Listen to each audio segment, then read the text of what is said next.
Sumati Nandana, Brajabaranagara, Gokula Ranjana.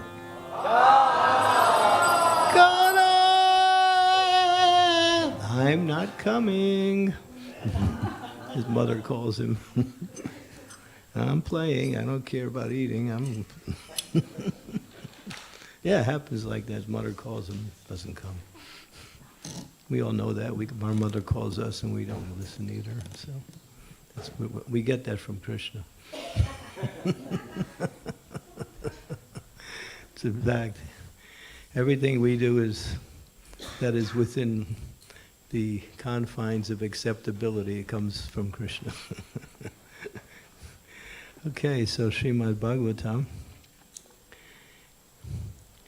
Om Namo Bhagavate Vasudevaya. Om Namo Bhagavate Vasudevaya.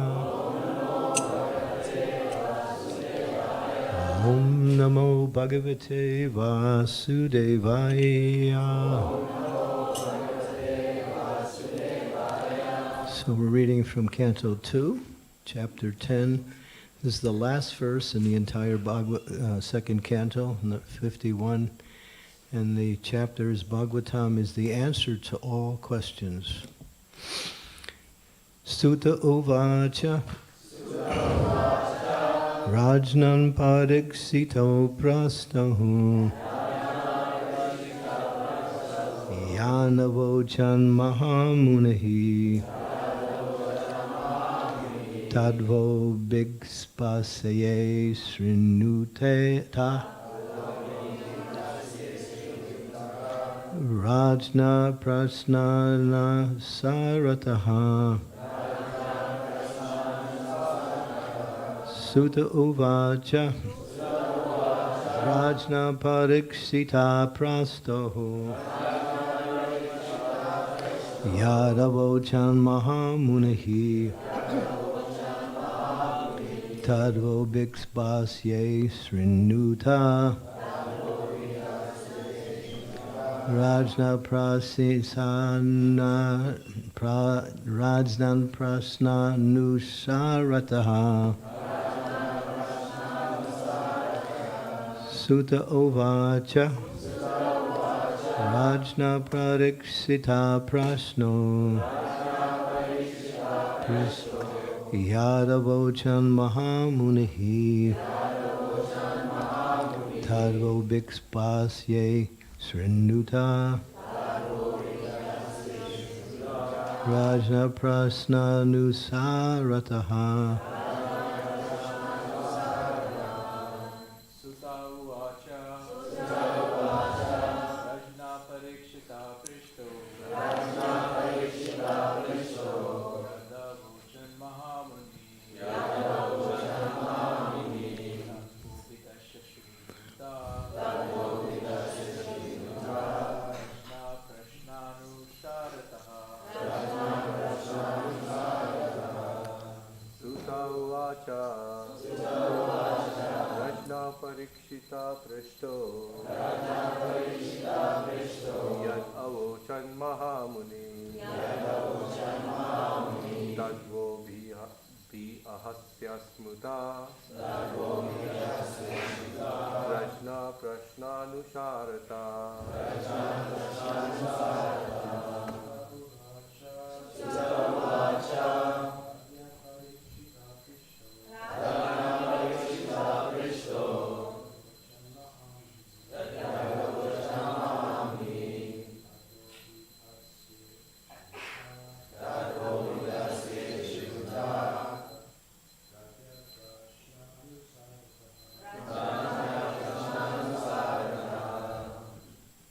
Lady?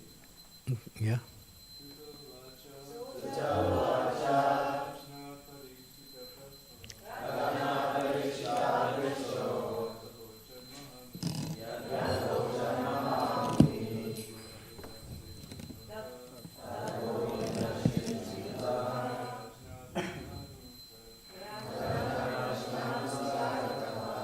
Ladies?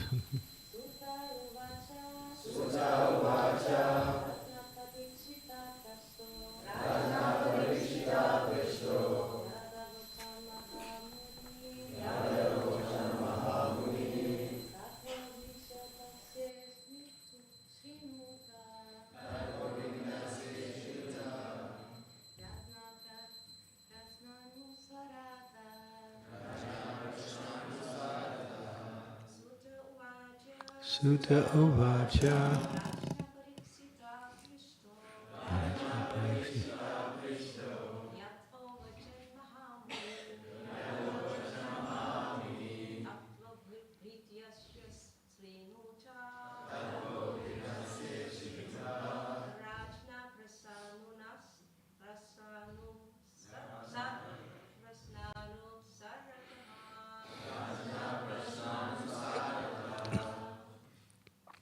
Anyone else?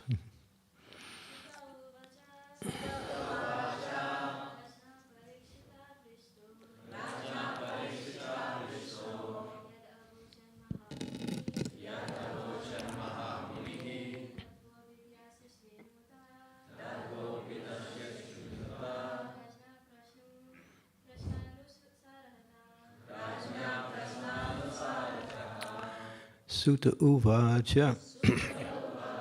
Sri Sutta Goswami replied,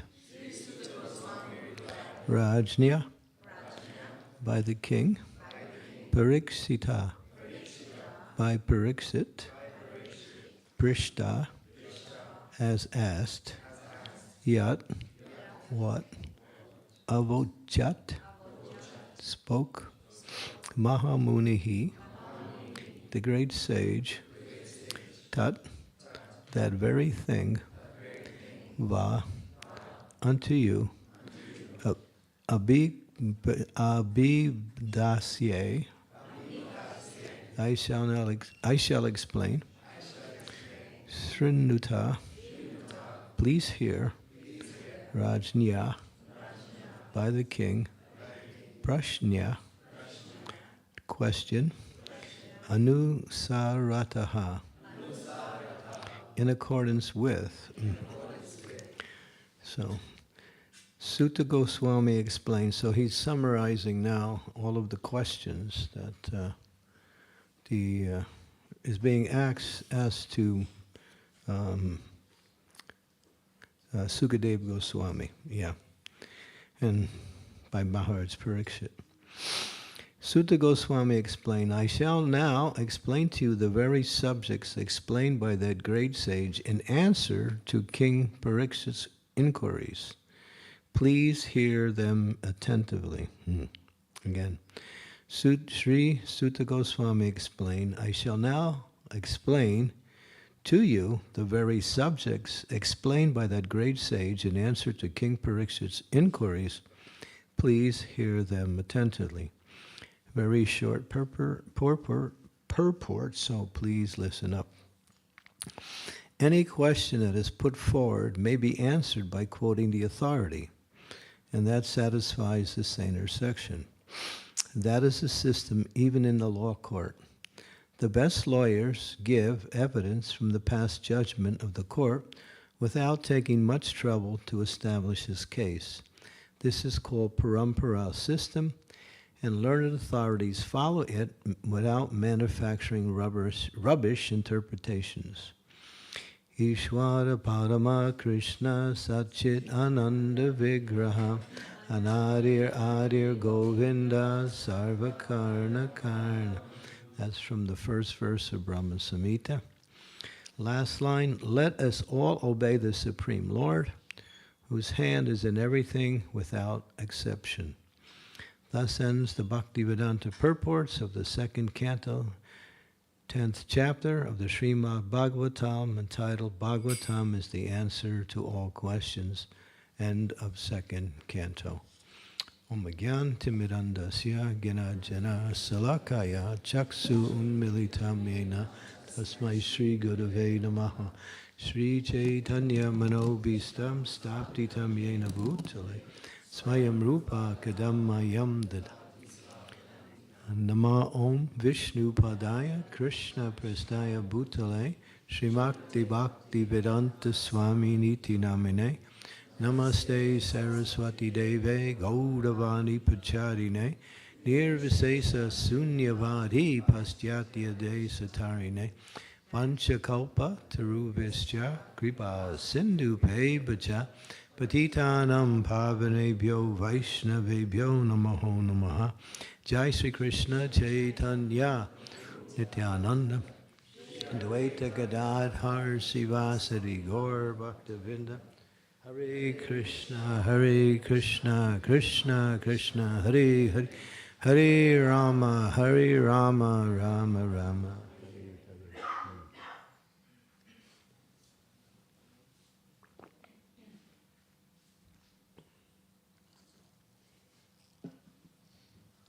So, it's a very succinct but very important statements that are being made here. That knowledge, real knowledge, comes from the bona fide authority.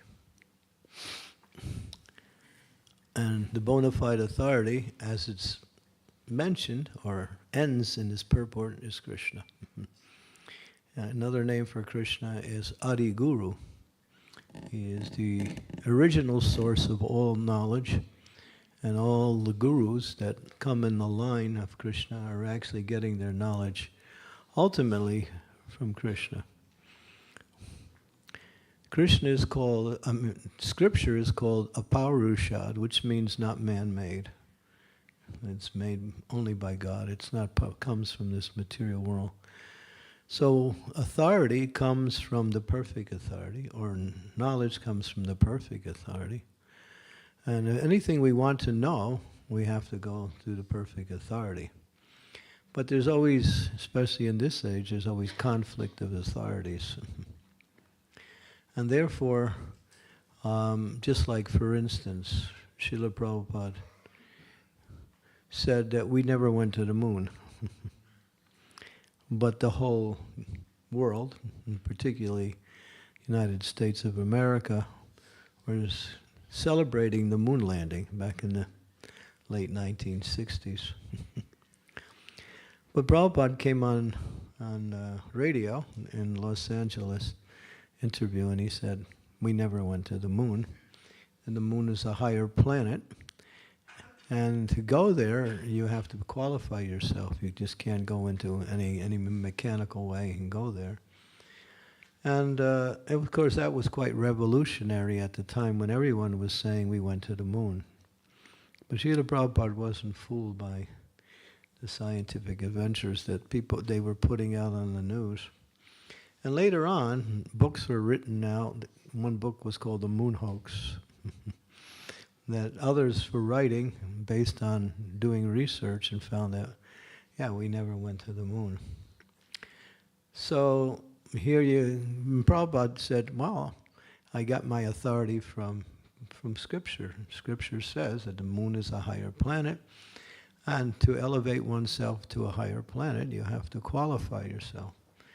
Just like when you go from place to place in this world, you need some kind of documents, passports, a visa, or something, to allow you to enter into another country, what to speak about another planet, which means there's a whole different karmic collection of there. In other words, you have to have that karma to qualify yourself to enter into higher levels of existence.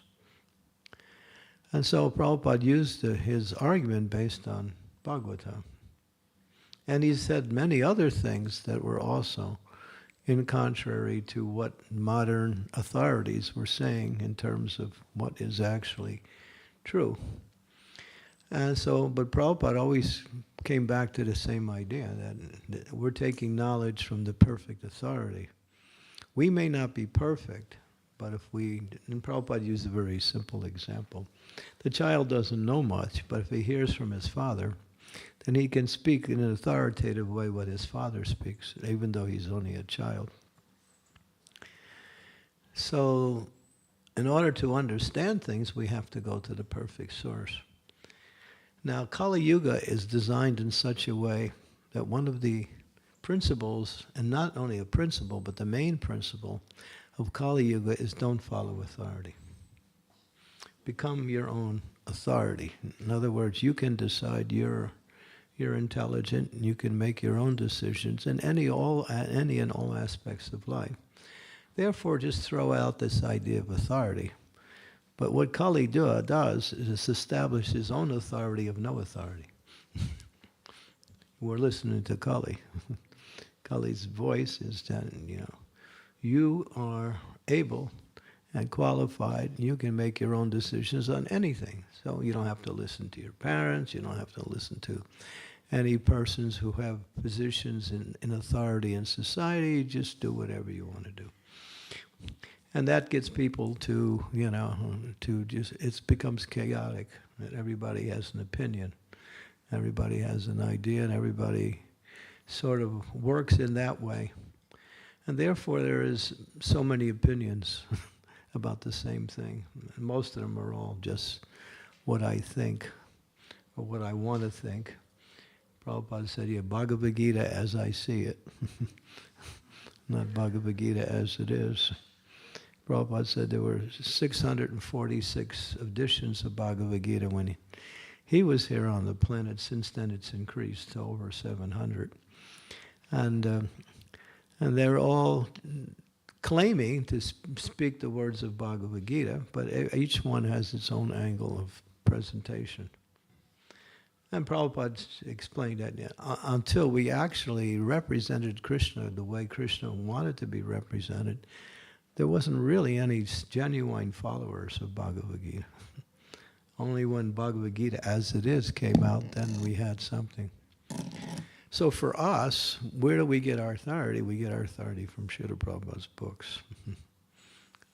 So Prabhupada said, if you want to know me, and you want to know what is actually the truth, because I'm getting that knowledge from Krishna, which is coming through the perfect disciplic succession. So he said, if you want to know me, if you want to know this process of bhakti, read my books. And so reading Prabhupada's books, everything becomes clear. And if we don't read the books, then we can hear from different persons, and we may also have our own, can make our own conclusions based on what is convenient or what seems to be the truth. Therefore, and Prabhupada said so many things. And in the books there also appears to be, but not really, contradictions in certain statements. But when you listen to his lectures or you read his letters, you hear his room conversations, he deals with the situation accordingly and is giving the perfect answer according to the discussions that's going on or according to the person he's talking to. But he said, my books are for everyone. My books are for everyone. So he said, if you want to know me, read my books. And that is the perfect authority, because what Prabhupada is saying is actually coming from his spiritual master, who's getting it from his spiritual master, all the way back to Srila Rupa Goswami, who's our actually Abhideya Acharya. He teaches the process of pure devotional service, because he received that knowledge from Sri Chaitanya Mahaprabhu. So there's no question, the devotees know everything. Because we have the access to everything there right in front of us in the form of Srila Prabhupada's books. All we have to do is read these books. But we don't read the books, that's the problem. And that's one of the problems in our society. We don't read Prabhupada's books enough. And Prabhupada said, read my books 1 hour, 2 hours, 5 hours a day. Read these books, and he said, Bodhiyantas parasparam katyantas chamam richam. Study these books, discuss these books, understand them from different angles of vision, and learn how to apply that knowledge in the practical life. And by doing that, the understanding comes and the realization also comes. And that's how Krishna consciousness unfolds in a philosophical way. So we have our classes in the morning and I guess our classes in the evening. But Prabhupada said our temples should be educational institutions where we read my books all the time, he was saying. And he said 4 books are important. Nectar of Devotion, Bhagavad Gita, Srimad Bhagavatam, and at the time it wasn't Chaitanya Charitamrita, there was Teachings of Lord Chaitanya, which now is expanded into the life of Lord Chaitanya, Chaitanya Charitamrita. He says these 4 books comprise all the knowledge completely that you cannot exhaust, even for many, many lifetimes. And Prabhupada was on a morning walk with Professor Durkheim from Germany. The professor was very gentlemanly, he liked Prabhupada. He spoke very nicely to Prabhupada and asked him many questions. And Prabhupada was talking about Bhagavatam. And he said, in Bhagavatam there are 18,000 verses. And it takes 1 month to understand each verse. And then he looked at his disciples, how long is that? And one of his disciples was quite good. He said, that's 1,500 years. And he said, you have enough to read. So we could read Bhagavatam over and over again, and still we won't be able to scratch the surface of this unlimited knowledge, because spiritual knowledge is dynamic. It's not static. The more you read it, or the more you're exposed to it, the more it reveals itself to you.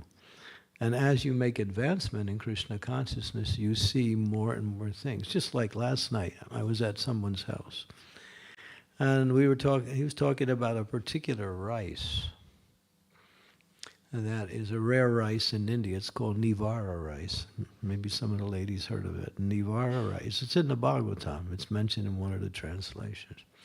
This rice was cooked by Sukuntala when she was living at Kava Muni's ashram, when her future husband, Bharat Maharaj, who became her husband later, came to meet her.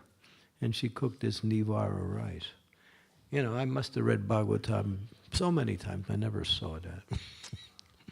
So when you actually really get into Bhagavatam, you find finer and finer things. And this rice is so special that if you eat it, it's 3 times more powerful in nutrition than any other rice. It's hard to find. It comes from Kerala mostly. Anyway, that's another subject. But the point is that these little incidents or little innuendos in Bhagavatam, there's so many little things that you cannot see unless you read over and over, or even people show you. Bhagavatam is amazing. And therefore, Prabhupada used to say, you know, just read my books, you'll understand everything. But he did say also, discuss the books. So Prabhupada said his books would be the law books for the next 10,000 years.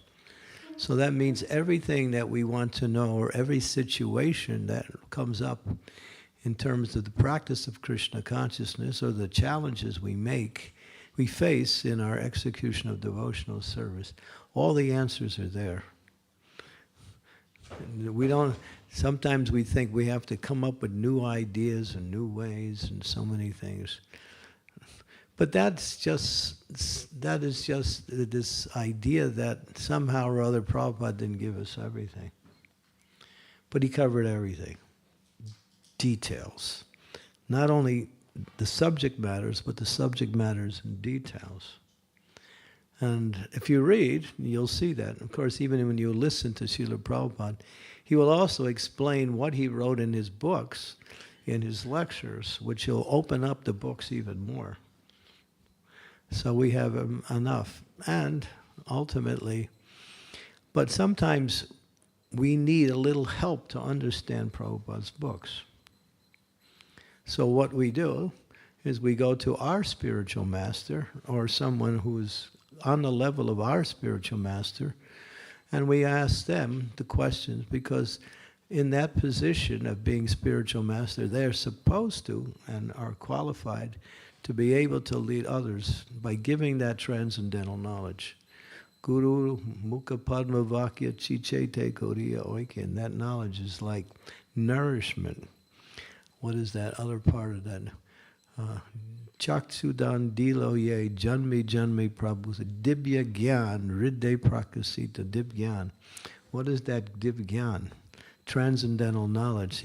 The spiritual master injects spiritual knowledge into the mind and heart of the devotee, and that becomes a feature of the devotee's character. That knowledge is no longer something out there. It becomes you actually start to live the knowledge. When you live the knowledge, that is called realization, or vigyan. Well, that means understanding. So that statement, dibya gyan, what is that dibgyan? So if okay, I'll ask the question, what is that dibgyan? What Prabhupada is referring to in that verse, or actually, Narottam Das Thakur is singing. What is that dibgyan? Who knows? Divya means transcendental, and gyan means knowledge. What is that divya gyan that's being referred to? It's specific. What is that? Well, what is that realization? That's nice, and it's true, but it doesn't refer to that in that statement. What is that transcendental knowledge that is pure and perfect, that is intrinsic in your understanding of your relationship?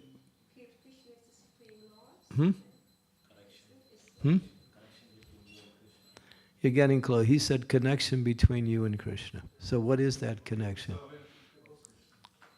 The Divgyan is you belong to Krishna. Not to anything else. Not to your society, your family, your computer. You belong to Krishna. That's how Prabhupada translates that. A Divgyan is you belong to Krishna. Ultimately, in other words, we have an eternal loving relationship with Krishna that's never lost, never broken. just forgotten, that's all. So when the spiritual master gives you that dip gyan, that's the beginning of you getting back to your actual constitutional position of eternal servant to Krishna, which leads you back to the spiritual world. So therefore, we need to unpack this knowledge. And not only we hear it, but we also need to explain it. Because a lot of times Prabhupada said so many things. Prabhupada, just like this one thing that Prabhupada said, and people criticize Prabhupada a lot for this, and I've seen devotees leave the movement because of this. Prabhupada gave some credit to Hitler. He said Hitler was a gentleman. Now, why did Prabhupada say Hitler was a gentleman? What was gentlemanly about Hitler that Prabhupada thought was enough to important? Huh? Right. He had the atomic bomb, but he didn't use it.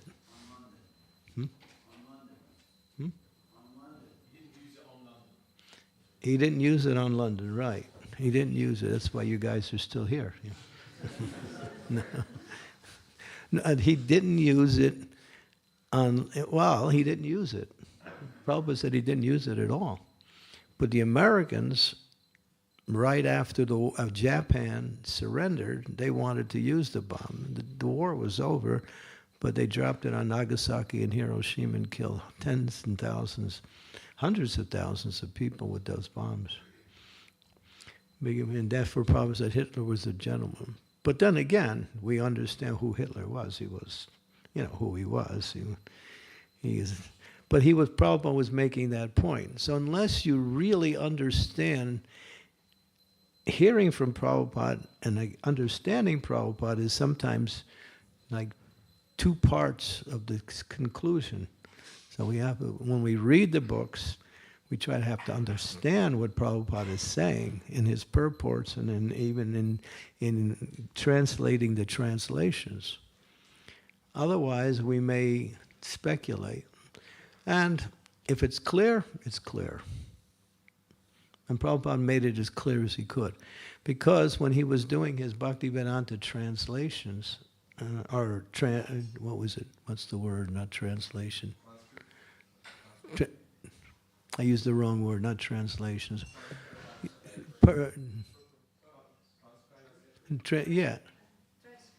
Transcriptions, yeah.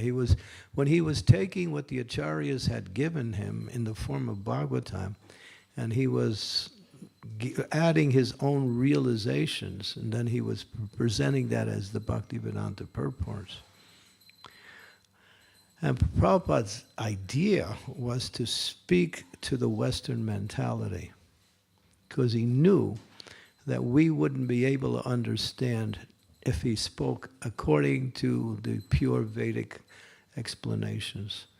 So he broke it down to make it understandable to the Western mentality. And still, we can't understand it. So we need some help to understand, and there's where our spiritual master comes in. So our spiritual master he helps us understand what Prabhupada is giving us.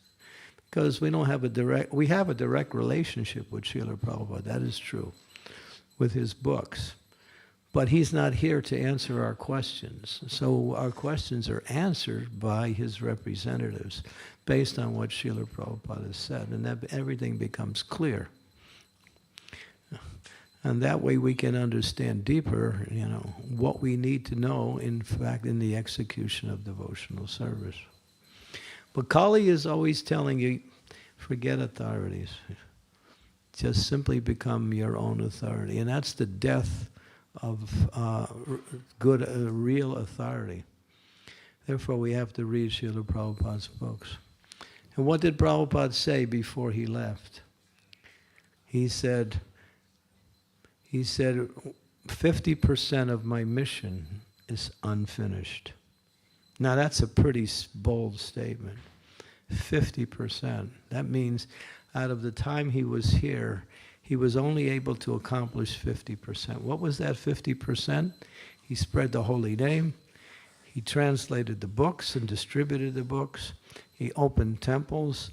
He educated devotees and brought them to the stage of initiation, where they could actually be performing Vaishnava culture. But he said, we don't have a social system. And we need that social system. In 1974, up before 1974, Prabhupada said, forget Varna-ashrama.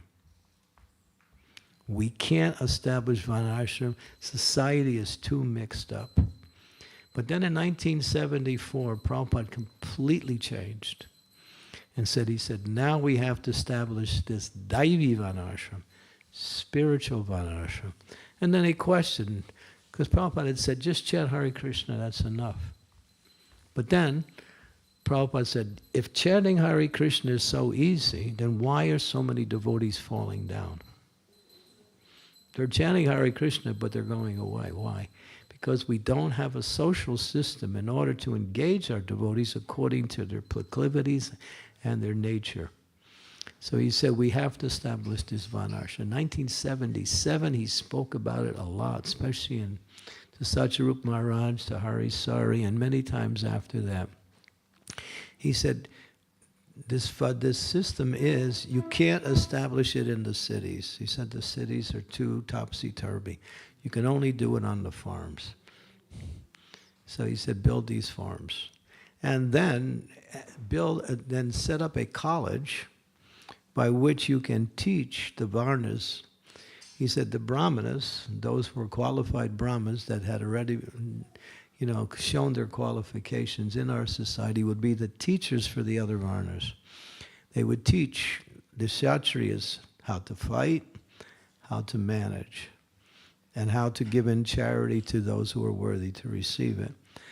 The Vaishyas would grow crops, keep cows, do banking, commerce, and organize what is the basic principle for health and for food, which is needed by everyone. And Prabhupada said, if we can establish this Varna-ashrama system, then our movement will fast travel around the world. And devotees will be engaged according to their nature and be very creative, enthusiastic in their Krishna consciousness. And he said, especially for the farms, that is for the grihastas, he said. The grihastas need a stable environment to raise children and to live their livelihood. They're not so mobile. The sannyasis, the brahmacharis, they're more mobile. They can go from place to place and somehow continue in their service. But grihastas need stability in their livelihood. So he said the farms are for the grihastas, like that. And he said the first thing you should do is provide food. He said grow your own food. He said the food you get on the market, he said the food you grow in your own temples, in our own farms, 100 times more nutritious than what you can get in the stores. Especially today with all the herbicides and pesticides and various types of chemicals.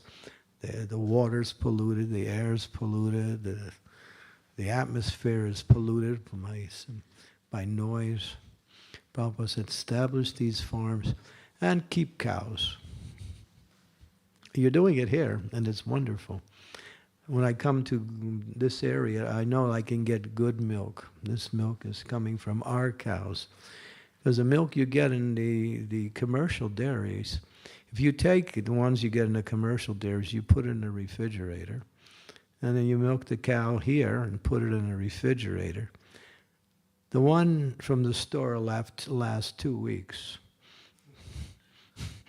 because it's full of all kinds of other ingredients to keep it long lasting. Therefore, it's artificial. So he said, and cows, of course. There's so much cows provide. I mean, maybe some of you have grown up in India and then lived in that very simple village life. But I was given this lecture, and I was talking about the benefits of cows, that Lakshmi Devi, it says in the scripture, exists within cow dung. And Prabhupada said, if you cook by cow dung, everything becomes nice. becomes very fragrant, and your food even tastes better. He said, first-class cooking. When I was in New Vrindavan and I was cooking there, we were cooking with wood. We had no gas, which was pretty good. But Prabhupada said, cow dung first, wood second, gas third. What's that other thing we do? Electric. One lady, she was very sick, and the doctor told her, don't cook on your electric stove, it'll make you more sicker. So electric is not so very, it's also raping the environment too. So cow dung, and then if you take cow dung and you process it through certain machines, I don't know what they call them, you can make methane gas, and you can heat your own home. And you can also provide it for the various types of heating. You don't have to pay big heating bills. So Prabhupada showed in a very practical way, not only from the material point of view, but actually the spiritual point of view, that this livelihood on the farms is actually doable and more practical. And he also said, in 1973, he said that this Western civilization in 50 years will be finished. And it's crashing right now. If you don't, just look what's happening. It's going down fast. So he could foresee that eventually Western civilization, he said the reason why it'll crash, because it's based on a false premise, it's called money. Money is not a foundation for existence.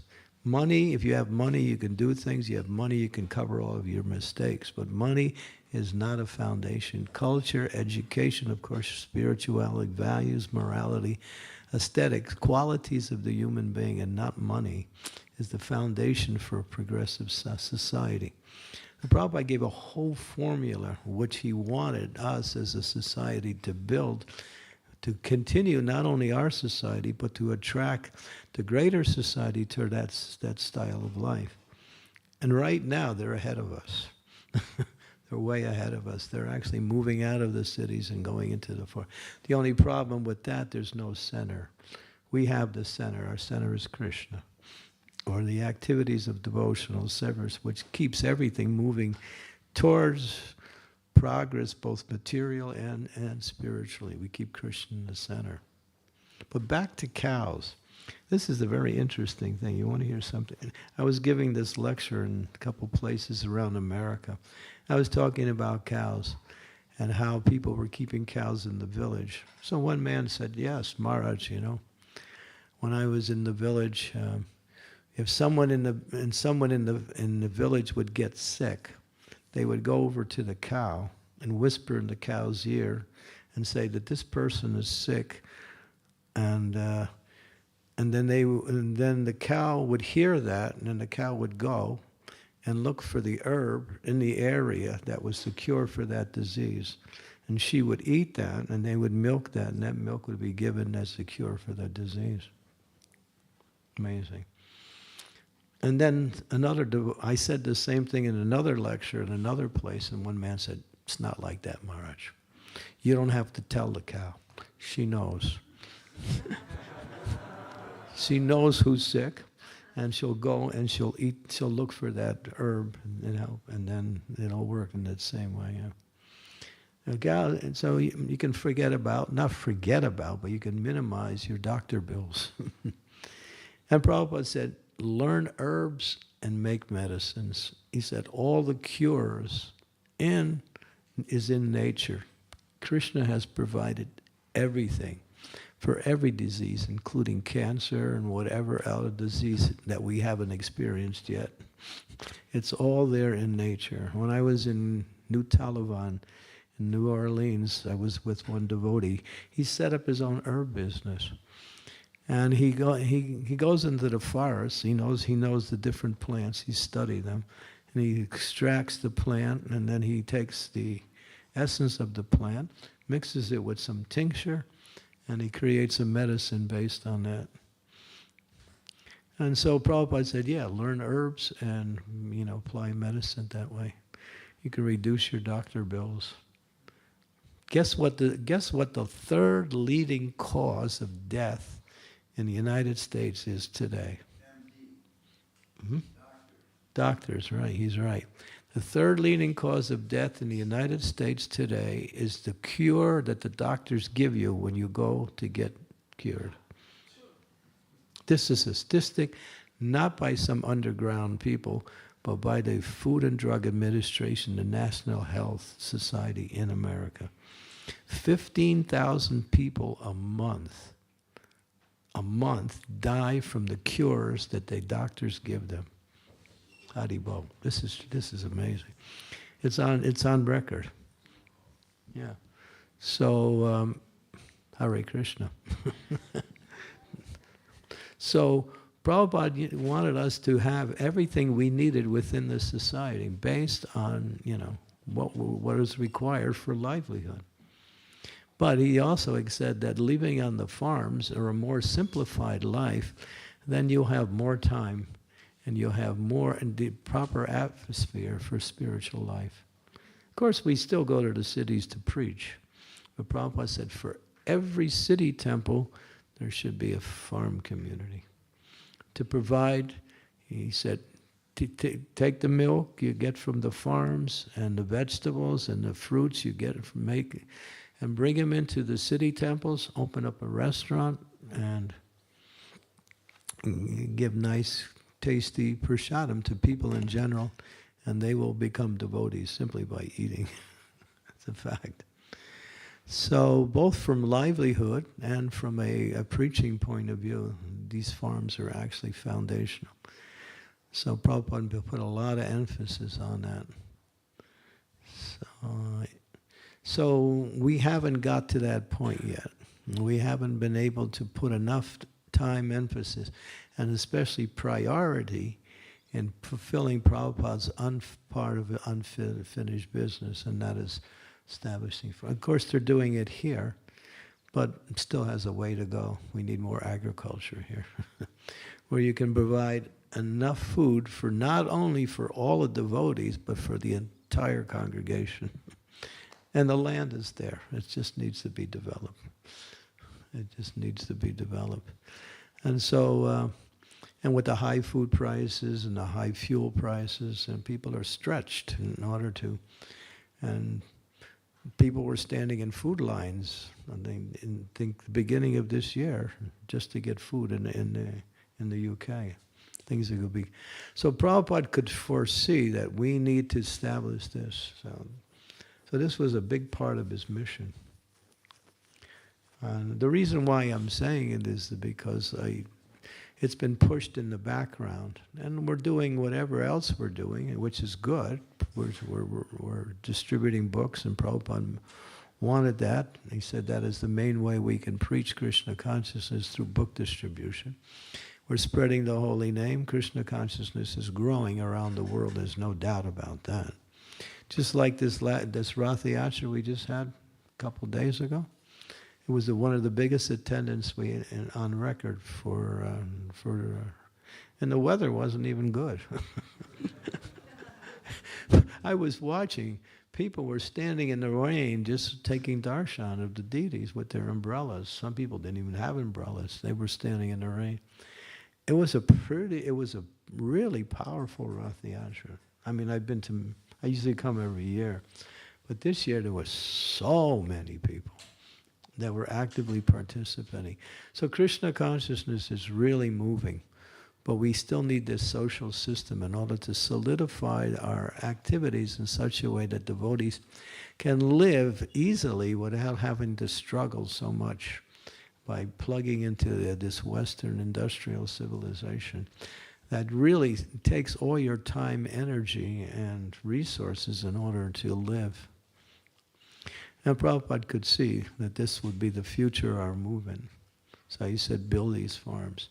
And also educate devotees on how they can become Brahminically inclined, those who have Kshatriya tendencies also. They should also be trained. And he wanted the whole social system as the foundation for the execution of Krishna consciousness. He said, I want to turn this whole world upside down. I want to make a revolution and bring about the Vedic culture again. But in a more, it can still be done even within the cities to some degree, but without all of the exploitation that city life has and all the pollution it also comes along with, because the whole thing is based on a profit margin. But our idea is to serve Krishna, serve each other, and serve the world by providing both a spiritual knowledge and at the same time a lifestyle that is conducive to practice that spiritual knowledge. Of course, you can be Krishna consciousness anywhere, but for families, it's very difficult to live in this Western society and practice Krishna consciousness. Therefore, Prabhupada said, community, not nuclear families. Nuclear families, that's the creation of the Western capitalistic society in order to sell products. But just like Prabhupada was talking about how the whole society is so many problems, and the scientists are all, leading people in the wrong direction, So one devotee, it was actually Umapati, you can hear it on the tape. He said, yes, Prabhupada, this has been going on since time immemorial. Prabhupada said, no. Last 200 years, these rascal scientists come out. He said, before that, people were living properly. It's only the last, since the Industrial Revolution, maybe 250, 300 years, that the society is upside down with this Western soul-killing society that is simply raping the earth and exploiting people for as much as they can get. And as people live in the cities, they know that. And so Prabhupada actually was very keen on awakening not only us, but the world in general to a more conducive lifestyle, not only for spirituality, but for healthier living. And Prabhupada was big on health. Every letter that Prabhupada wrote, he signed it the same way. Hope this meets you in the best of health. Your ever well-wisher, A.C. Bhaktivedanta Swami. He was always concerned about the health of the devotees. And that's a big part of our society, because Prabhupada said, keep good health, and that way you can serve Krishna nicely. And if you eat right, and if you get good food, and if you can stay away from the media, which is telling you what you need but really don't need, you can live a more sanguine or more sattvic life. So I'm mentioning all this because it's a very important part of Prabhupada's mission that needs to be done.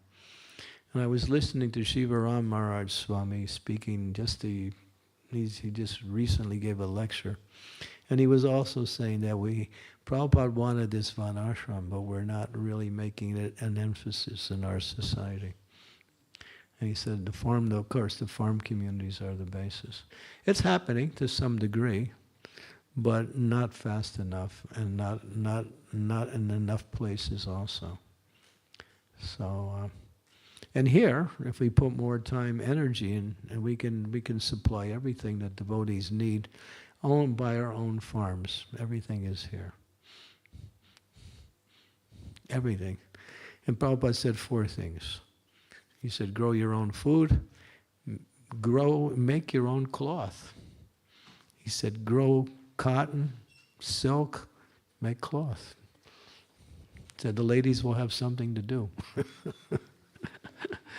And then he said, learn herbs and make men. And then he said, build your own homes.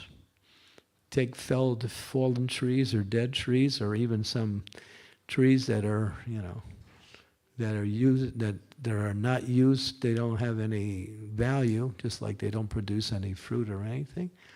And make houses. Build your own. When Prabhupada came to New Vrindavan in 1976, I think it was, and he sat down with the devotees and he drew on paper a house. He said, this is how you should live. He's talking to us. We called it the Prabhupada house. And it was just a little sketch that Prabhupada made. It was enough for a family of 4, like that. So he was showing us what we need to do in terms of building like that.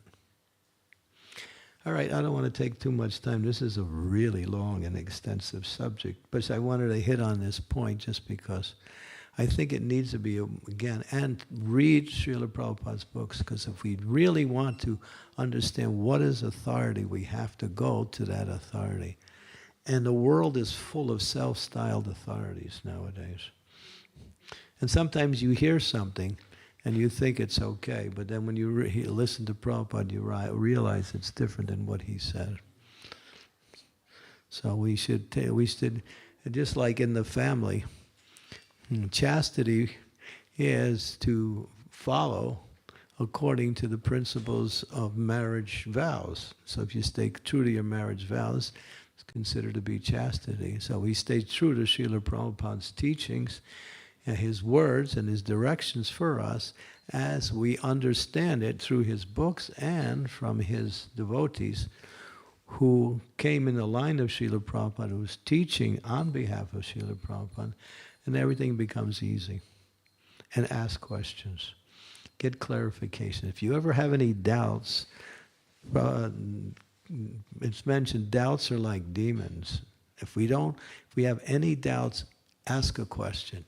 Get your doubts cleared, because if you don't, doubts grow into something big and they become big obstacles. Always clarify, and don't be afraid to ask questions. There's no stupid questions. Okay, I should stop here before it gets too late. Yes. Okay, we have a few hands. Yes. Hare Krishna Maharaj, thank you so much for your wonderful class. I'll take challenging questions too. Yeah. So don't worry about that. You can challenge anything I said.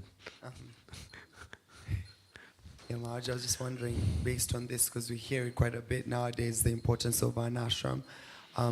What would your advice be on how to begin? What should be our starting point? What should we start Agriculture. to do now? Prabhupada said agriculture. Grow enough food for everybody. That's it. As he said, he said the cows will eat what the human beings don't eat. Whatever he said, grow enough for both the animals and for the humans. Agriculture.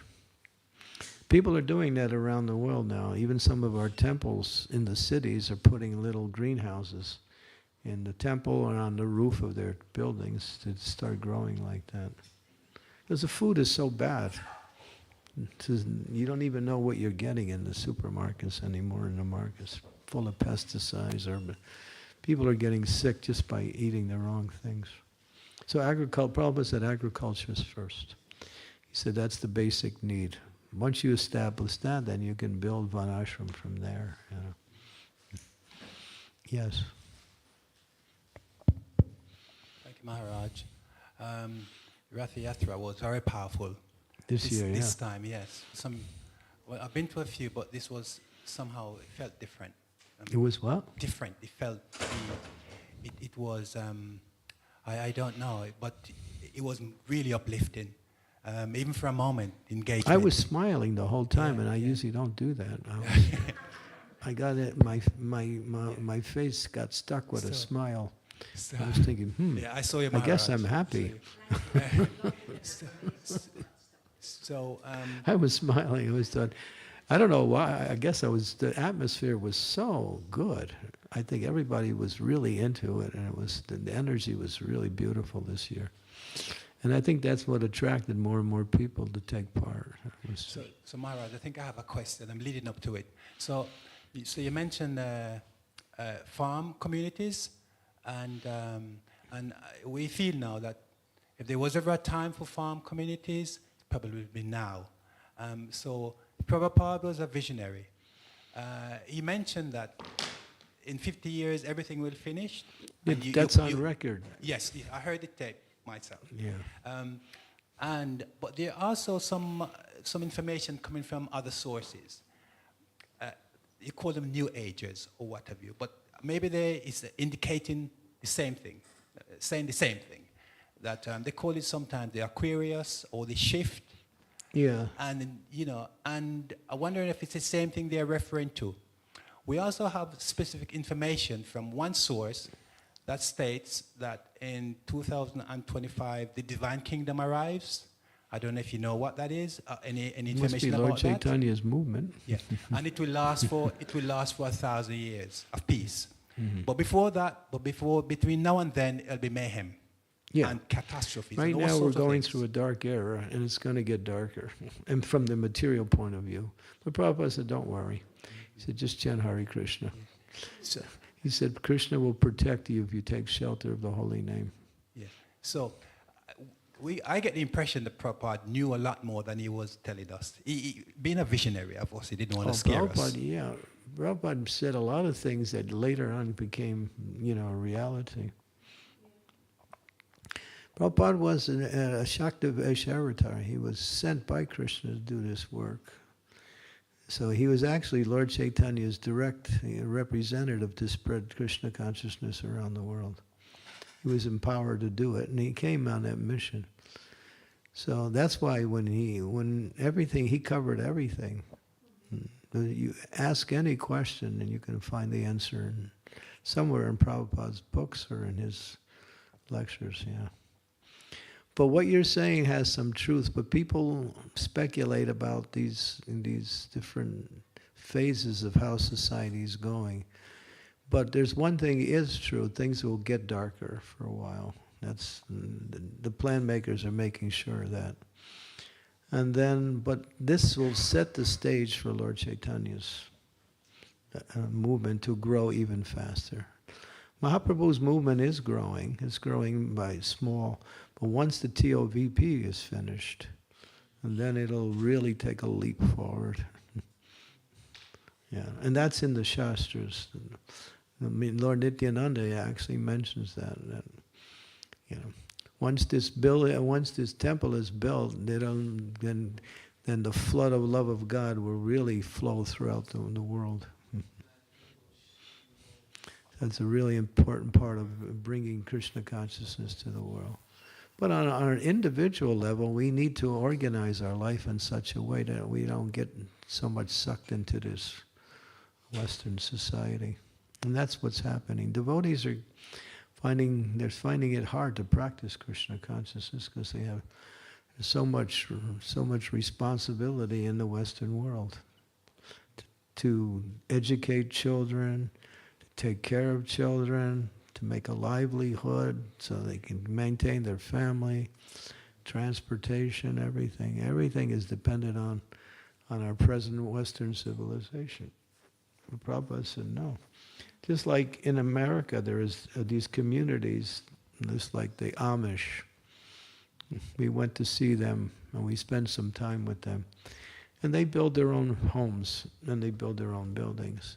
If they have to build a barn, the whole community comes together and they can build a full-size barn in 3 days. They can build a house in 1 day. So that's the power of community that's synchronized and like that. And we have it, we just need to put it together. And the lifestyle that is more, what we say, common is the basis for bringing that energy into a more holistic, where we share labor and share resources.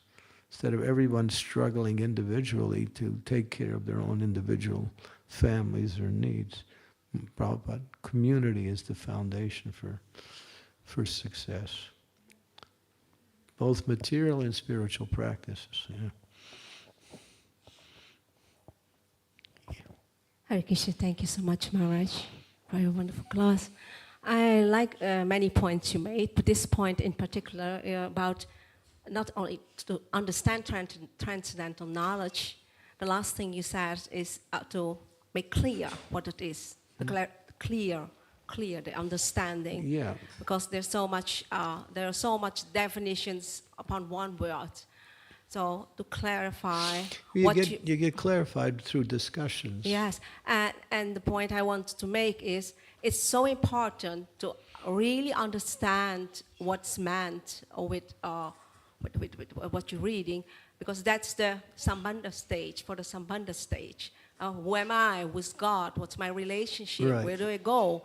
So if that's clear, unless that's not clear, you can't go to the Abhidheya stage. All right. And the Abhidheya stage is how to apply it in your daily life. But for a good application, you need to understand. What is my relationship with God? Exactly. What is my relationship with the devotees? What is my Yes. relationship with the spiritual master? Yeah. What is my relationship with the environment? Yeah. Yeah. Yeah, all of this is part of Sambandha. Sambandha is foundational. Yes.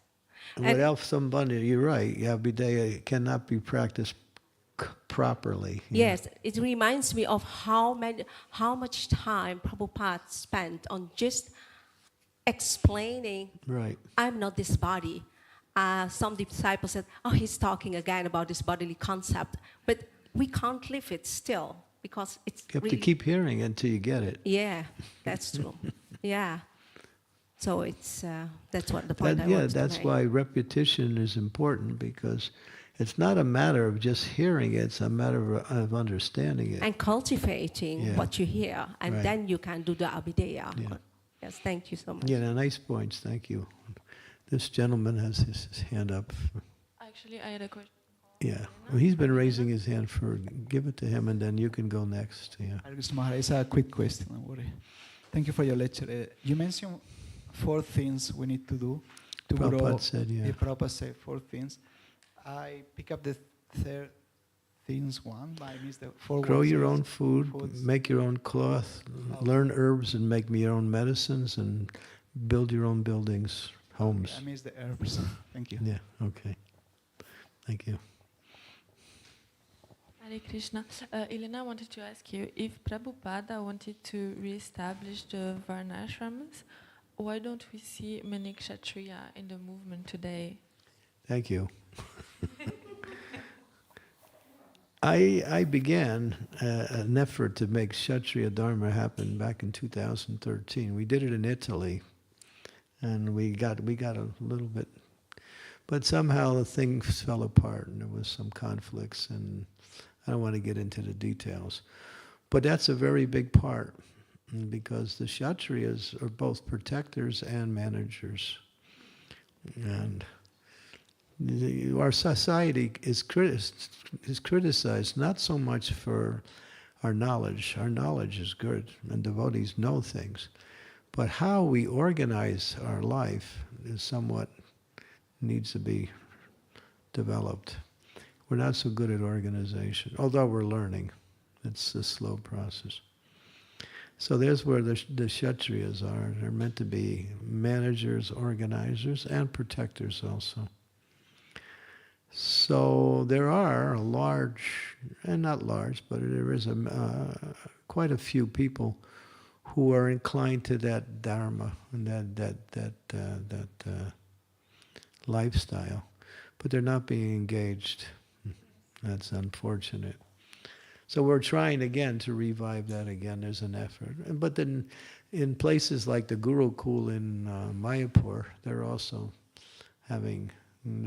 doing Kshatriya Dharma there to some degrees. Vrindavan also, and other places.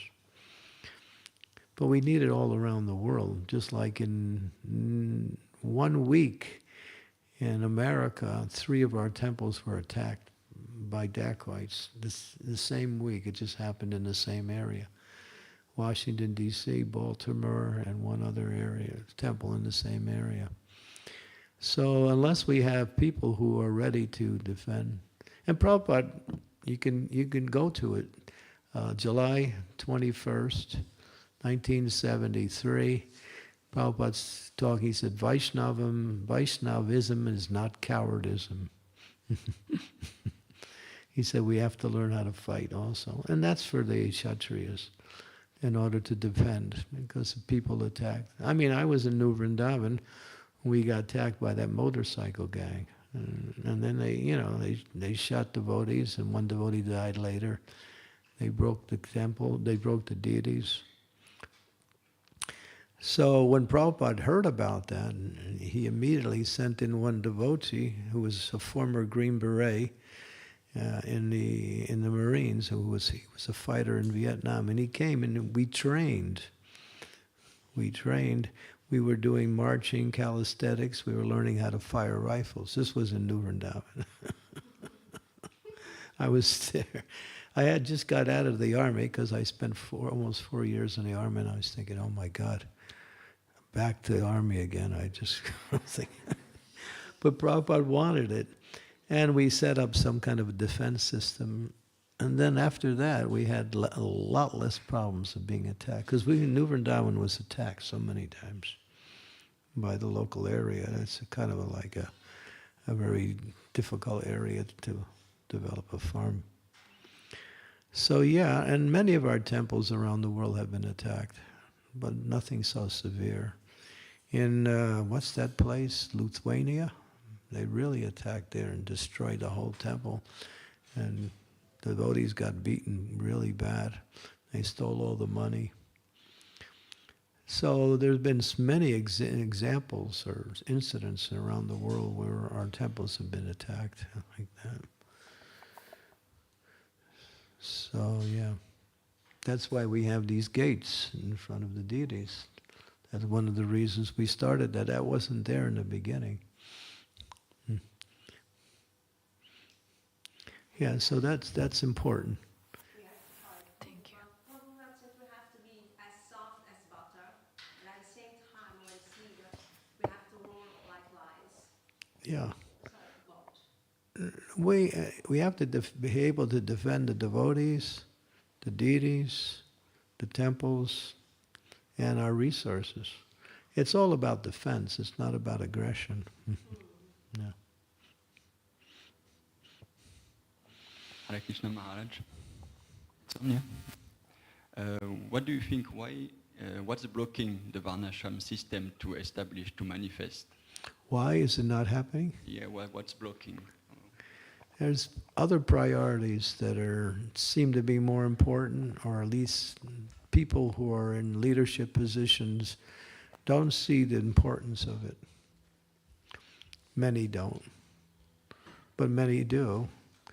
And Prabhupada gave us the formula how to do it. He said, first start Varna-ashram college, and then train people according to the different varnas. But we're not doing that. There's other priorities.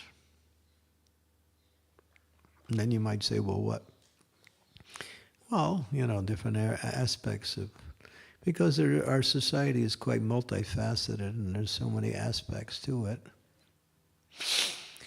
But I can't really say in a real clear way why we're not doing it, but we're not doing it. Enough. And maybe the priorities that's not seen as a priority, but Prabhupada made it clear. And Shivaram made that point, Shivaram Maharaj made that point in his lecture just about 10 days ago when he said, Prabhupada's established as Varna-ashram, but we're not doing it. Varna-ashram is the priority. Prabhupada said, this is 50% of my mission.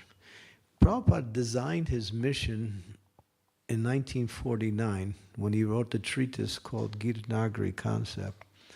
And he based it on Gandhi's understanding of development. I mean, he made 4 parts. Holy books, holy names was the first part of which Gandhi also put. Then the Harijan movement was the process of educating people and bringing them to the standard of becoming initiated. Opening temples. And then Gandhi's other part was village life, and go back to the villages and make the villages self-sufficient. So Prabhupada took those 4 points and made it his process. And if you read the seven principles that establish ISKCON, the 6th one is there. This number 6 is to bring the devotees together in a more simple type lifestyle. That's number 6. And Prabhupada based his whole movement on those 7 principles. So Prabhupada had a clear plan of what he wanted to do even before he got to America. But then he adjusted things according to what he was exposed to, what he saw, and learning about the Western civilization and trying to work with that. But the thing he kept pushing was Harinam and book distribution. especially book distribution. But then, if you hear his statements, he talked a lot about, he talked about a lot about the importance of everything, but he talked a lot about a more simplified lifestyle. And he says, we have to do it. And he said, if we establish these farms, when society falls apart, people will come to our farms looking for shelter, and we will engage them in Varna, not ashram. He says, once they're engaged in Varna, then we give them ashram. After because if a person doesn't have a foundation on how to live, how can you really give them a spiritual life? Livelihood is the foundation for people's existence. They have to have food, they have to have shelter, they have to have education, they have to have medical care. All of this has to be provided. And the way it's done in the present society, it's all franchise, it's all profit. I mean, you go to a doctor, and even if he doesn't, help you, you still get a big bill. Of course, you have socialized medicine here, but in America, it's hell. I mean, it's really hell. There's no socialized medicine. You buy Medicare, and you have to pay big money into that, and you use it once, and your premiums go up. People pay so much money for medical care. Here it's a little better. You still pay something here, but that's necessary. So in Vedic culture, the Brahmins would give medical advice and astrological advice especially to the grihastas. They would teach these two things, along with Brahma Gyan or Divya Gyan, transcendental knowledge. They would give this. They did it as a service, not as a opportunity for getting something. And people would automatically respond by giving gifts to the Brahmins. So the Brahmins' livelihood was taken care of simply by people giving them in charity. And they would give knowledge, they would give medical advice, they would give astrological advice, everything. Yeah, so this society, that people think it's antiquated, doesn't work, but this society doesn't work either. It's definitely not work. It's mentioned, and Prabhupada mentions it, it's in the Shastras also. There's a certain constellation that comes in the sky, it's called Swati. Maybe you heard of it. And it's a cosmological arrangement of the stars. It's called Swati. And it's a rare, when it rains on at that time, the rain falls on the head of a snake, it becomes jewels. When it falls on the head of an elephant, it becomes gems and valuable stones. When it falls into the ocean, it becomes pearls, and that's taken by the oysters. So this is actually real wealth, precious metals. It is actually coming from God. It's through rain, many of it, and of course it's embedded in the environment also. You have gold, silver, and various things. So real wealth is not this paper money. Now it's plastic, right? Can't even hold it; it slips out of your hand. And if the government fails, just like I was in India in 2017, and Modi pulled back all of the big bills in India, the big rupee bills. And he did that because the black market was so big. So anybody who had was it a 1,000 note, I think it was, and another 500, yeah. He pulled it all back, and all of that was useless. And if you had it, and you wanted to exchange it, you had to show some proof that that money was earned. Otherwise, they wouldn't give you anything for it. And people were burning money in the streets. So this paper money it's based on whether the government says yes or no.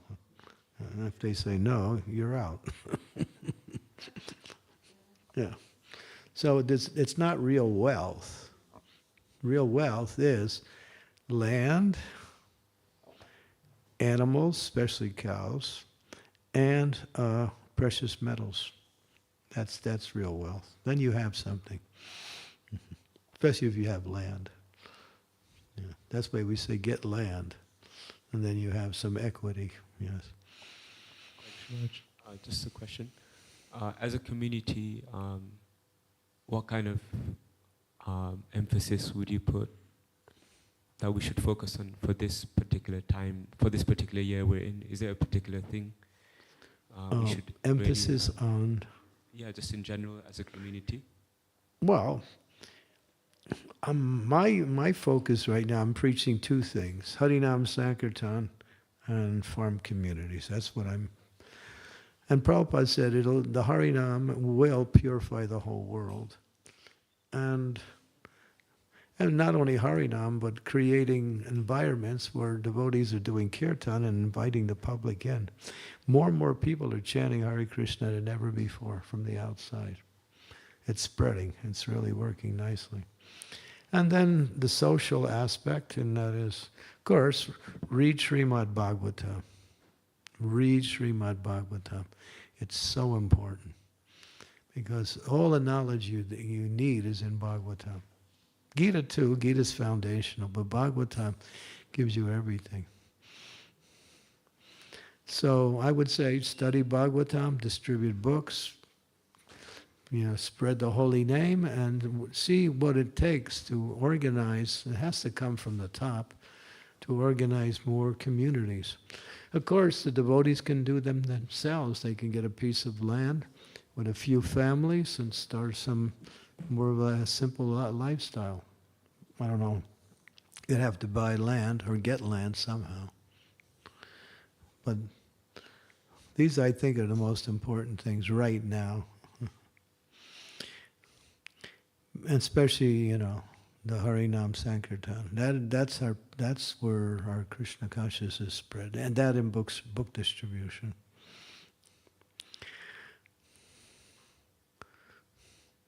It's not like we need something new. It's already there. We just have to emphasize, that's all. Deity worship is important. But deity worship cannot really sustain itself unless we actually propagate the chanting of the Hare Krishna Mahamantra. That will bring people in, it's the chanting. And prasad. Prabhupada said, make prasad so good, they have to come back. So our movement has so many aspects to it. But Prabhupada, right now, I think the Varna-ashram Dharma is and it's Daivi Varna-ashram. It's not material Varna-ashram. Daivi Varna-ashram means you serve Krishna according to your propensity.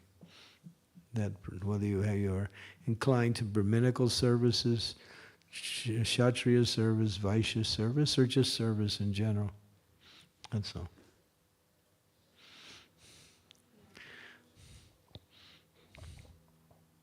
What did I say? What happened?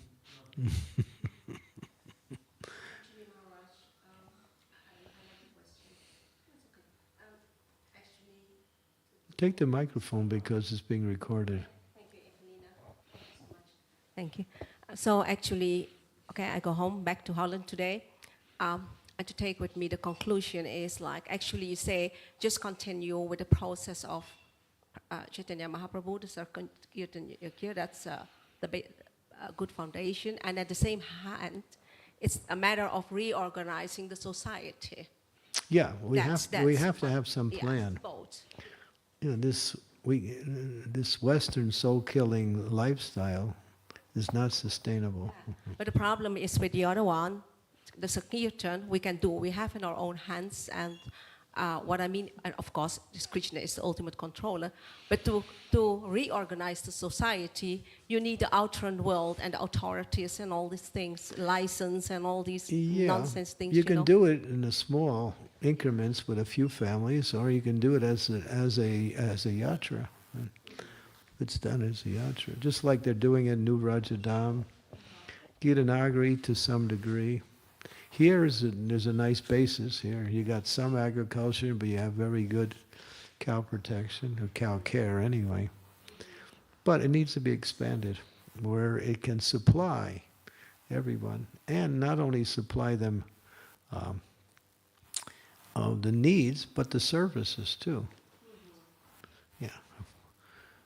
Why do we have to work for the Western, society? I mean, if we can get all of our needs taken care of, and Prabhupada said you have to live simply. It's not like poverty, but live according to your needs. You can still have cars, you can still have some of the amenities that go on in everyday life. But the basic thing is agriculture. Agriculture. Food is the first thing.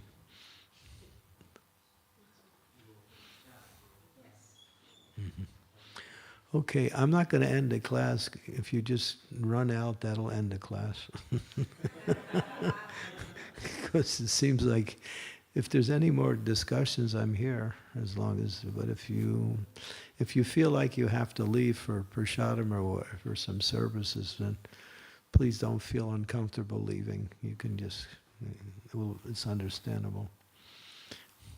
But we have another question. Yeah. Yeah. Thank you, Marge. I was wondering what books we should read to find out about Varna-ashram in more detail.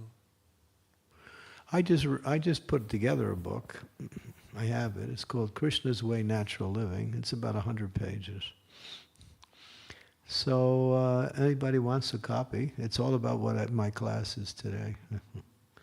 It's a nice little book. It has a QR code in there where you can scan your phone. You can hear Prabhupada talking about how the society will collapse. And it's all. He also talks about, huh?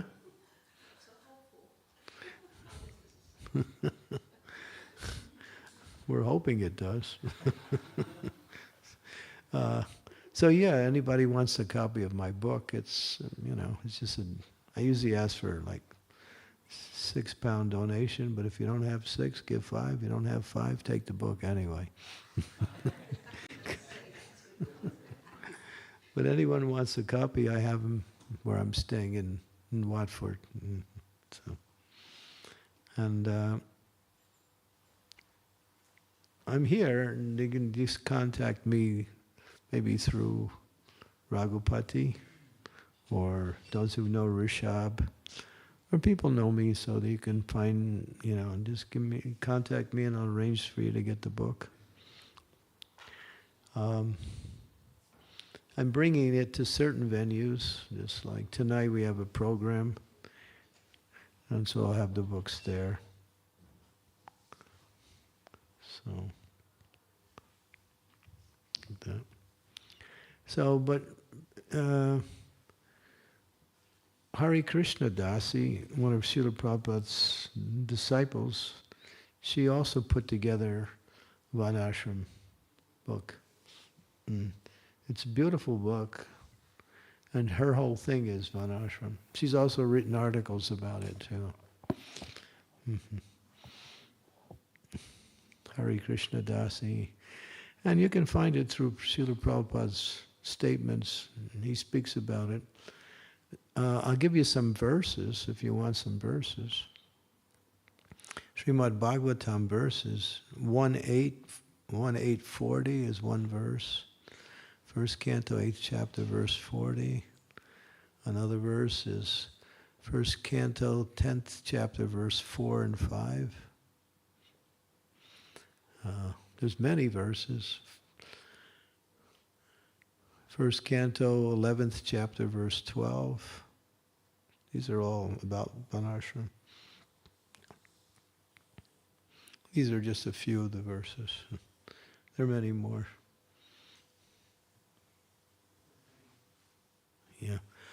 Okay, so, yes.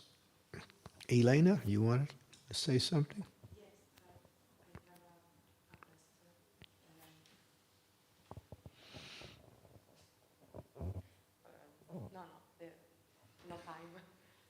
Non importante. No, it's important, but important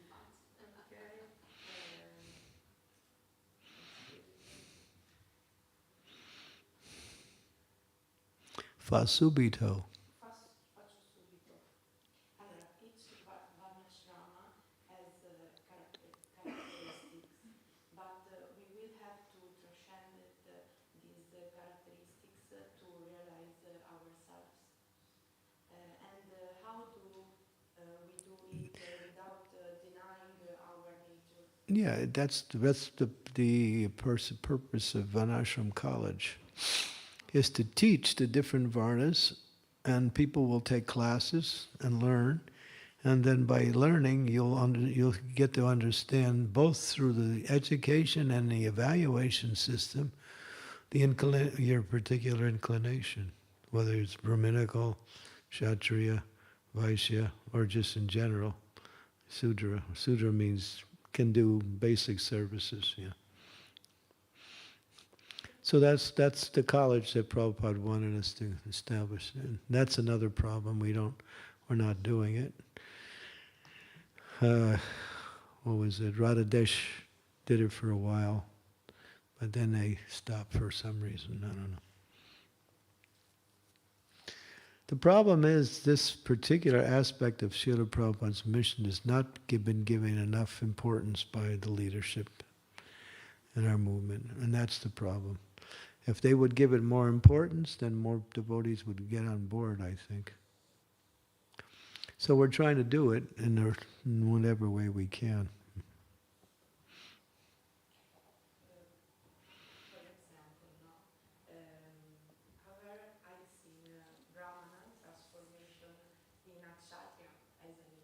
Hmm? For example, I have seen Brahmana transformation in a Kshatriya needed in a particular situation. No comprende. Actually, she means can you have two natures, like she saw a Brahmana transformed into a Kshatriya? And I like this question. You can have a mixed nature like that, yeah. Yeah, it's possible, but then it has to be clear, like that. Just because you're passionate doesn't mean you're a Kshatriya. Could be a Sudra too.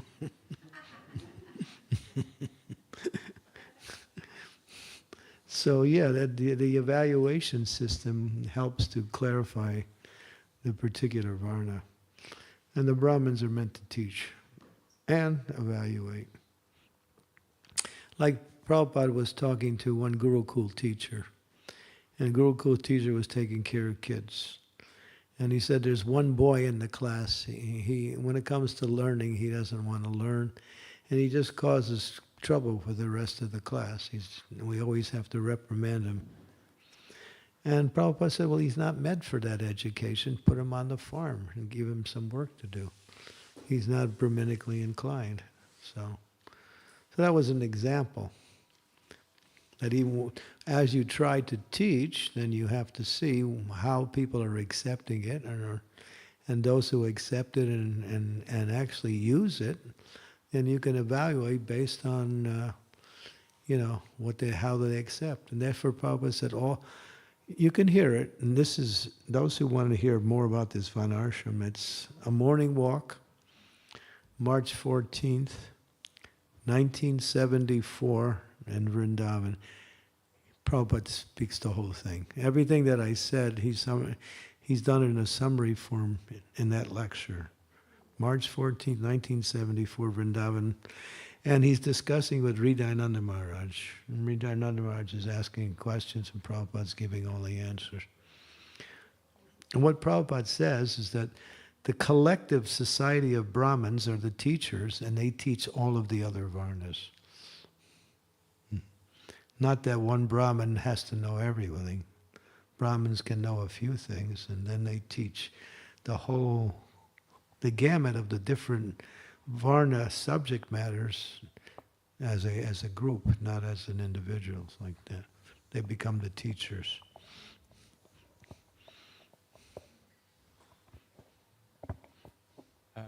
I spoke to one devotee and he said that staying in the brahmacharya ashram helps you to find your nature, your varna more.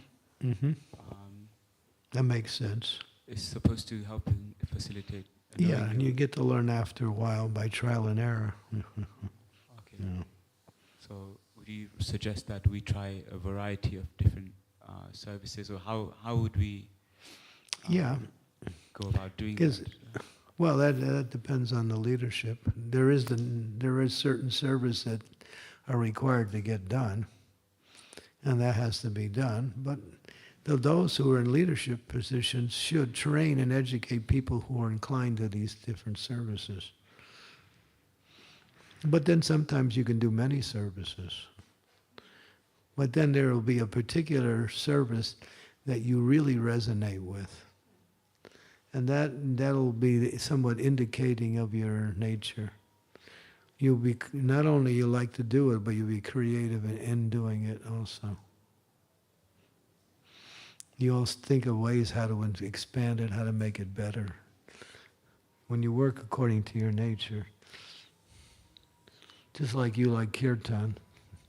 Then you start thinking, learning different melodies, and learning more different types of instruments. Oh, you have a particular focus that is really resonating with your nature, and then you just become more creative and more interested in learning more about more and doing more of it also, like that. So that's how it works, When you're doing deity worship, that's Brahminical service, and you think how to make it better, how to dress the deities nicer, think of new ways of how to improve the quality of the worship. And that shows that that person's inclined to that service, yeah. If you just go there and you do your service and you finish and you get off, that's nice. But there's those who really want to, develop their service. And that shows the inclination of the person. But is there also the strong desire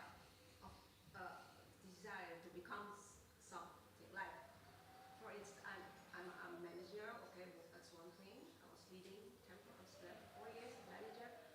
But somehow or other, I wanted to feel the altar, wanted to become pujari. The desire was so strong. So that's the Kshatriya part of me. That's why I said we can have two natures, I guess. Yeah. And then my desire was so strong. But after a while, when you do two services that you like, after one will become more prominent. It'll come after some time. But if you desire, then Krishna can change that nature. That's actually what I'm... But then again, there's another point that we didn't mention. When you actually become purified, then you can do any service. Because you're fixed in the idea of service. But this, until we come to that stage of purification, then we have to get to that stage of purification, and that's why it helps to work according to your nature.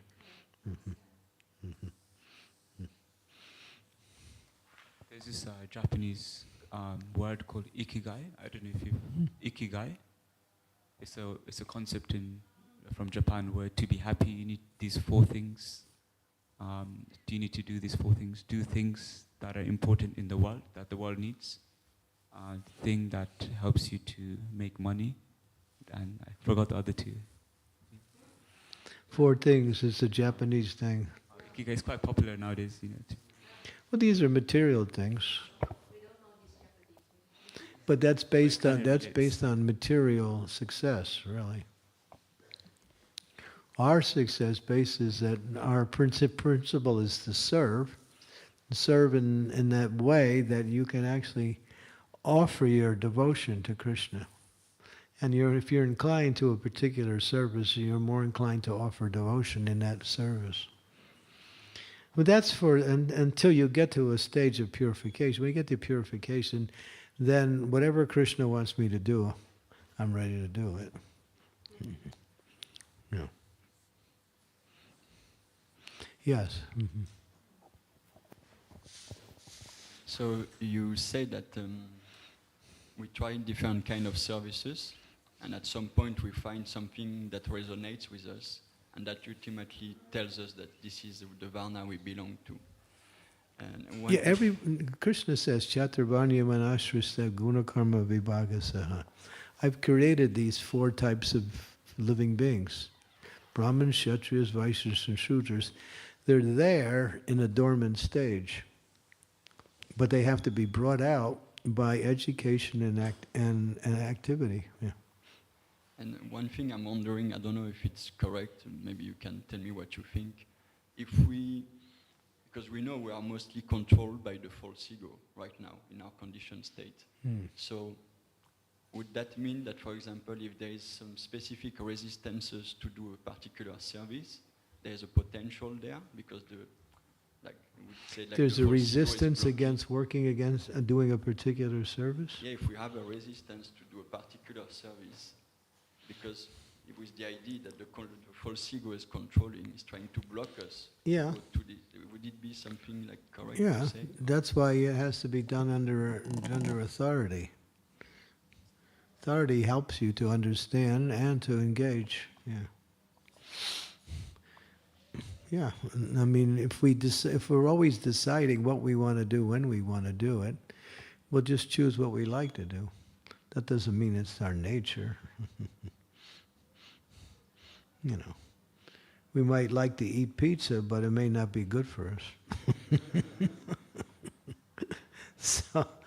So liking is an indication, but it's not the complete thing. You know, evaluation and understanding. That comes from education. That's why the scriptures say, Kalo Sudra Sambhavan. Everyone's born Sudra in this age of Kali. But people have these tendencies that are there that need to be brought out through the educational system, which includes an evaluation system also. And that's what Prabhupada understood that clearly, and he said that's why we have to establish the Varna-ashrama college, to train people accordingly. And then once you get the training, but right now when that training's there, you have to do a certain service, you do the service. Yeah. You do it in a mood of, trying to please Krishna, trying to follow the authorities. It becomes necessary. But what Prabhupada saw, and what he emphasized, that people are serving and they're also chanting, but they're going away because they're not working according to their nature. They're looking for something else, so they go outside and get a job.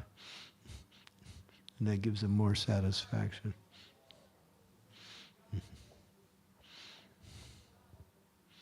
Yeah, so that false ego is there, but can be overcome by submitting to authority, and at the same time, the authorities are meant to put this program in place. The general body of devotees can't. We have to establish these colleges. And you can hear from Prabhupada, he put a lot of emphasis on this. Especially if you listen to that lecture on March 14th, 1974 in Vrindavan. It's more than an hour. It's a morning walk conversation. More than an hour. I've heard that if you have doubts about your nature, you can also question your spiritual master. Yeah, that's what he's for. And it mentions that in the scriptures, the spiritual master is meant to look at his disciples and see what is their inclination and engage them in that way. That's mentioned in the first canto. But a lot of times the disciples just do what they want to do, and you can't tell them what to do. So it's like Kali Yuga. Yeah. So, but when we do, just like, for instance, everyone knows Janakinath, right? He was here. So he would love just to do personal service for me. And I kept trying to pushing him out, knowing that he was meant for Brahminical work. His personal service was good in the beginning because he gave him a chance for training. But then I was always pushing him to go out and preach because I could see something in him that he could really help others. Finally, he got it and started doing it. When he did it in an exemplary way. But yeah, it was my duty to give him that push because he was simply satisfied in doing personal service.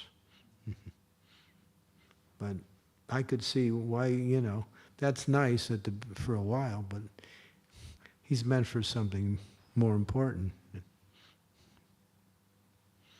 Preaching, in that case, like that. So yeah, it's up to the spiritual masters to see, to evaluate, see his disciples and try to engage them in that way. Like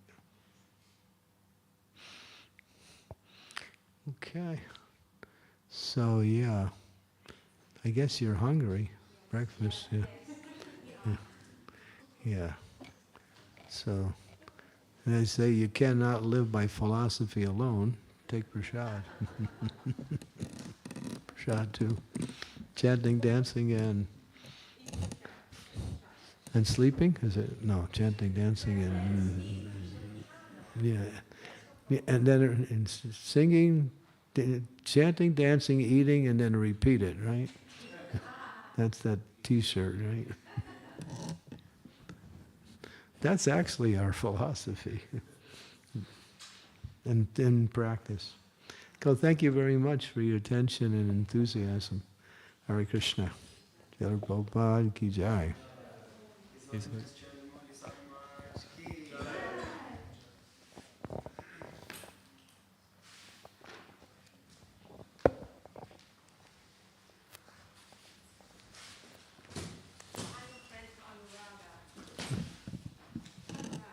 Anuradha?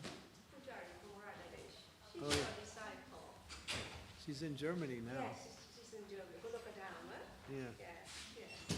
I'm going to see her this weekend. Oh, wow, she knows. She's coming to the Berlin Ratha Yatra. Oh, wow. That's in this weekend. Yeah, she's very happy here. Yeah, she's very happy here. We're close friends. My pujaris, we're neighbors. She likes Didi worship. She likes it? Didi worship. She likes it very much. Yes, but she was not so happy about it. And she's good at it too. She is the one who had to teach me. Because I taught Didi worship in New York, Brooklyn Temple, but all the temples differ. Not the standards, but there are some differences. She was my teacher. Yeah, she's good.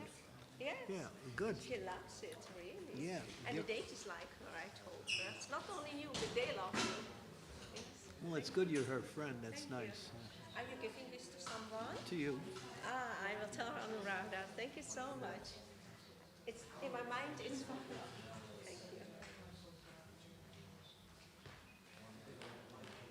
Krishna Maharaj, if I'm interested in your book, should I ask this part? Yeah.